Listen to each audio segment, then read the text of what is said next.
यहाँ हाम्रो अङ्कलकोमा झिँगे माछा खान आएको एकदम मजाले मजेदार बनाउनु हुँदैछ। यो कहाँ हो अङ्कल भन्नु त? यो सप्तकोशी हो। सप्तकोशी। तपाईँको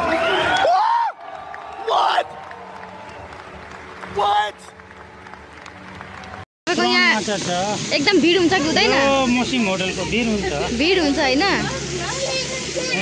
अनि यहाँ भन्नु अझै यहाँ के पाइन्छ भन्नु त तपाईँको यहाँ स्पेशल माछा, जलकपुर, काँटी, रेवा, झिँगे, प्रौँ, ठुलो सानो जस्तो खोज्यो भने भेट्छ। यहाँ अङ्कलको पसलमा चाहिँ स्पेशल माछाहरू सब पाइन्छ। यहाँ हेर्नु जुन खान मन लाग्यो प्लेट लगाउनु हुँदैछ। हेर्नु गाइस, नामै हो माछा, भुजासँग खायो भने राम्रो हुन्छ। यहाँ अचार साइडमा हाल्दिनु, सलाद सबै हाल्ने। ल देखाउनु नि। यहाँ यसैको माथि भुजा हाल्दिनुहुन्छ जो माछा यहाँ थोरै हाल्न दिनु न। माछा यो झिँगे माछा तपाईँले कम्तीमा 1000-1200 रुपियाँ किलो दिन्छ क्या यो माछा।